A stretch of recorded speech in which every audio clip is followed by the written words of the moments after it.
मोहम्मद कासिम साहब, खलील अहमद, उस्मान डेली साहब, ये तमाम ही साथियों ने इस्लाम पार्टी के अंदर शमूलियत इख्तियार की, पार्टी में शामिल हुए। मैं पार्टी की जानिब से, मेरी जानिब से, वज़ीरान की जानिब से पार्टी के अंदर ये तमाम ही साथियों का इस्तेक़बाल करता हूँ।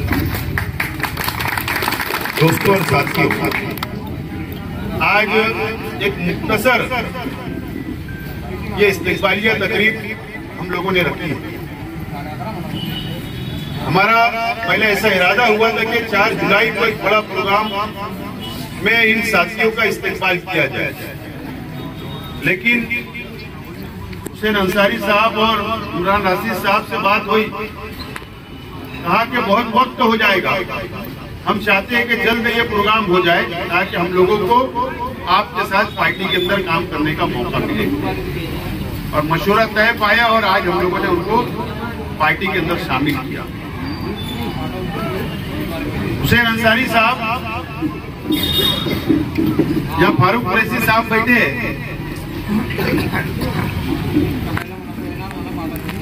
हम लोग सब मिलकर शेख रशीद साहब की क़यादत में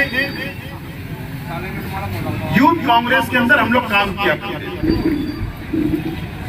जमीनी लेवल के ऊपर हम लोग काम किया करते। हम लोग शेख रशीद साहब का भी कहीं जलसा हुआ करता था तो हम लोग जलसा कामयाब करने के लिए मेहनत करते, और यहाँ तक कि हम उस जलसे की पट्टियां भी हम लोगों ने उठाई। और मैंने एक खास बात हुसैन अंसारी साहब में मैंने देखा हूं कि वो आज के एमएलए के साथ भी रहे, लेकिन मैंने सुना हूं और जब भी मेरी मुलाकात होती थी उनके साथ 4 लोग रहा करते तो ये जरूर बोला करते थे कि अगर आज हुसैन अंसारी है वो शेख रशीद साहब की देन है। मैं कहीं भी ये ऐसे हमारे साथी है, और वो कुछ सालों के लिए दूसरी पार्टी को उन्होंने देखा, लीडर को देखा, जाना, पहचाना, परखा, और उसके बाद उनको इस बात का एहसास हुआ। देखो, बात ये होती है कि वो हर इंसान चलती ट्रेन में सफर करना चाहता है, सत्ता के साथ रहना चाहता है, लेकिन हुसैन अंसारी साहब और इमरान राशिद साहब ने सत्ता के साथ रहना पसंद नहीं किया, बल्कि जो हक पर है और जो शहर के लिए लड़ रहे उनके साथ रहना पसंद।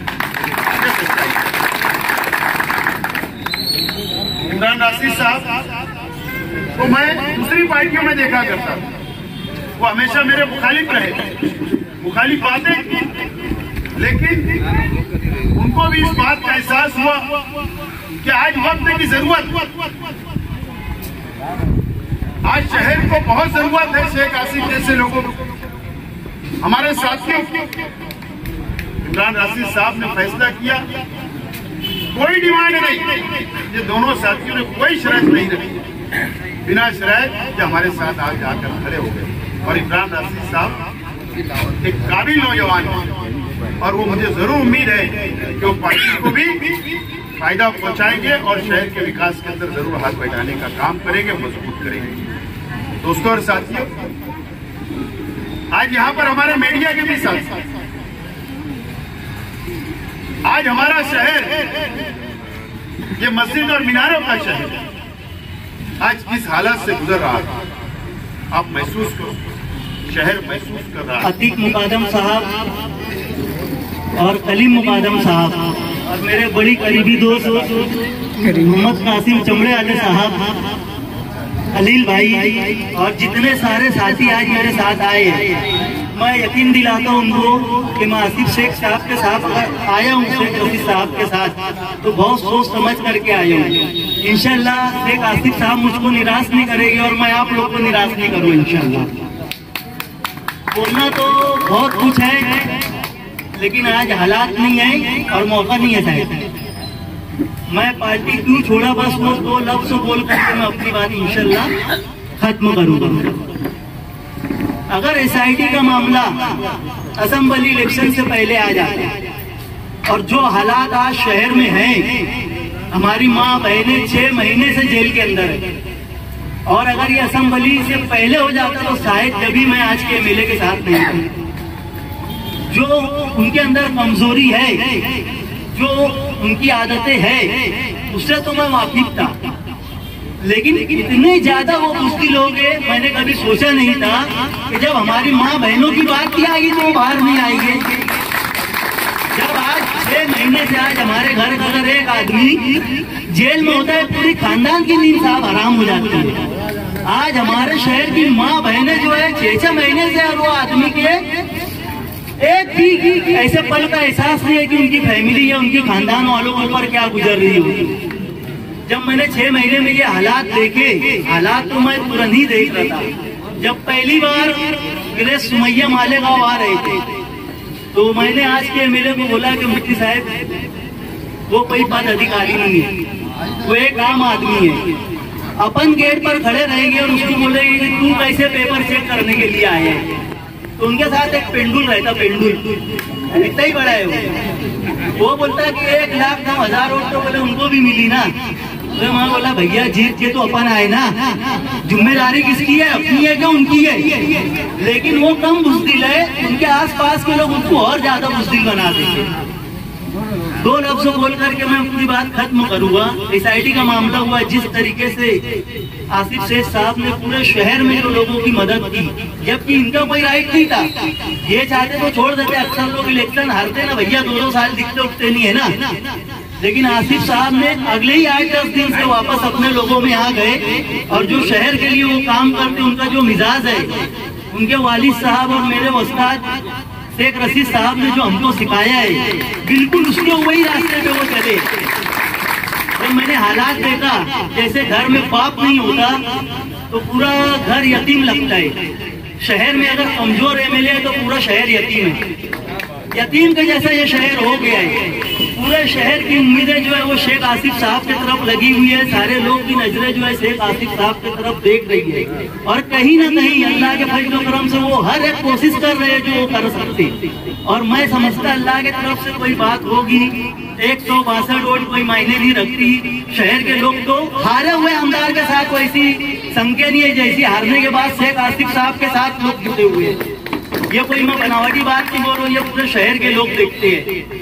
और मैं शहर के लोग से आज एक बात बताना चाहता हूँ अपने दिल की, कि मैं भी उनके साथ जो काम किया असेंबली इलेक्शन में, जिस हालात में लड़ा, जैसे लड़ा, मीडिया के लोग यहाँ बैठे हुए वो जानते हैं।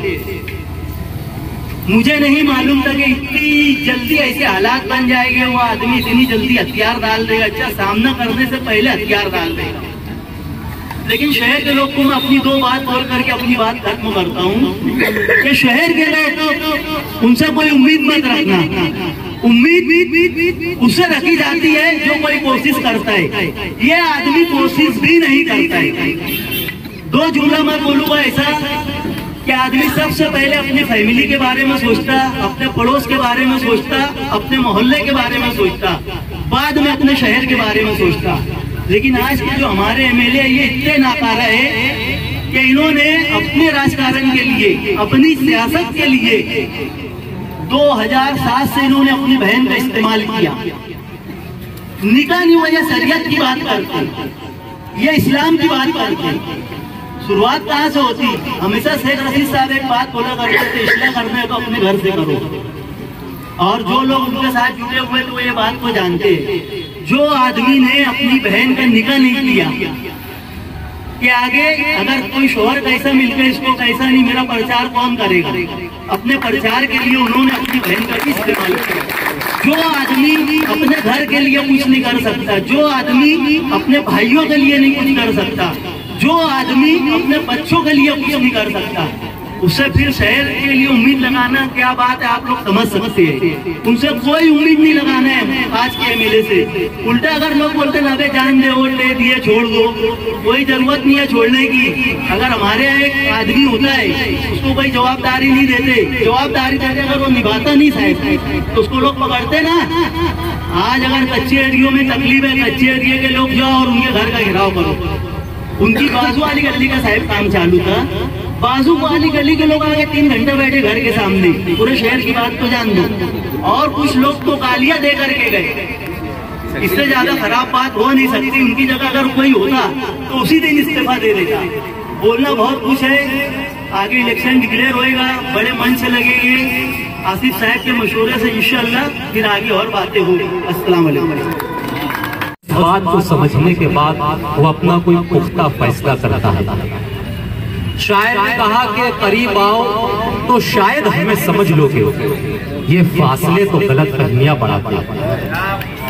तो जब मैं करीब आया, जब मैंने बातों को समझा, जब मैंने आसिफ शेख रशीद साहब के कामों को देखा, शहरी हालात को देखा, शहर पर जो हालात आ रहे हैं, जिन हालात से हम जूझ रहे हैं, शहर पर जो मुसीबतें आ रही है, और इन मुसीबतों में शहर के वो लीडरान जो अपने आप को कौम का लीडर कहते हैं, जो अपने आप को कौम का हमदर्द कहते हैं, ऐसे हालात जब वक्त हो और जरूरत इस बात की है कि उन्हें उठ खड़े होना चाहिए, गरीबों की आवाजें बुलंद करना चाहिए, फिरका परस्तों की आंखों में आंखें डालकर उनका जवाब देना चाहिए, ऐसे हालात में वो लीडरान मसलहत का चोला ओढ़े अपने हुजरे से बाहर आने के लिए तैयार नहीं। और ऐसे हालात में अगर कोई शख्स, अगर कोई मर्द मुजाहिद बाहर आ रहा है, सड़कों पर आ रहा है, आप लोगों की लीडरी कर रहा है, आप लोगों की रहनुमाई कर रहा है, सही संत में हार जाने के बाद भी जब शहर ने ये फैसला किया कि चंद वोटों से आसिफ शेख रशीद साहब को शिकस्त का सामना करना पड़ा, ऐसे हालात में मैं बड़ी जिम्मेदारी से ये बात कहता हूँ कि अगर कोई दूसरा लीडर होता तो वो किनारा कशी इख्तियार कर लेता। बावजूद इसके आसिफ शेख रशीद साहब ने इस बात को तस्लीम किया कि ठीक है, कुछ लोगों का ये फैसला था, चंद वोटों की कमी की वजह से उन्हें शिकस्त का सामना करना पड़ा, लेकिन उन्होंने इस बात को तस्लीम किया कि लीडर वो नहीं होता है जो हार जाने के बाद अपने घर में बैठ जाता है, लीडर वो नहीं होता है जो जीत जाने के बाद 5 साल अपने मुंह पर ताला लगा लेता है, बल्कि लीडर वो होता है जो हर हाल में, हर हालत में कौम की खिदमत करता है और कौम की खिदमत के लिए हर वक्त अपने आप को पेश करता है कि मेरी जिंदगी का मकसद कि सभी को फैज़ पहुंचे, मैं चराग़ रहगुज़र हूँ, मुझे शौक से जलाओ। और आसिफ शेख रशीद साहब उसकी जिंदा मिसाल है जो हर वक्त लोगों के लिए खड़े हैं। 12 नवंबर का मामला हमारे सामने आया, हमारे सामने जन्म दाखिले का मामला आया, हमारे सामने अभी और भी दीगर मामलात है। ऐसे हालात में आसिफ शेख रशीद साहब हमारे अपनी रहनुमाई कर रहे हैं। इन्हीं बातों को देखते हुए मैंने ये फैसला किया कि जरूर मुझे जो है आसिफ शेख रशीद साहब की पार्टी में शामिल होना चाहिए। ये वक्त कोई बहुत लंबी चौड़ी तकरीर का वक्त नहीं है। इंशाअल्लाह जब मौका मिलेगा तो हम मुख्तलिफ मौज़ूआत पर अपने ख्यालात का इजहार भी करेंगे। मैं इंशाअल्लाह आज इस माइक से ये ऐलान करता हूँ कि मुझसे जितना भी हो सकेगा मैं अपनी जानिब से अपना भरपूर हिस्सा इस्लाम पार्टी को लगाऊंगा। इसके अलावा जल्द ही मैं मेरे बहुत सारे साथियों के साथ गांधीनगर में एक बाजा प्रोग्राम रखूंगा और वहाँ पर हम आसिफ शेख रशीद साहब का इस्तेमाल करेंगे। इन्हीं बातों को यहाँ पेश करते हुए मैं अपनी बात खत्म करना चाहूंगा। अस्सलाम वालेकुम व रहमतुल्लाहि व बरकातहू।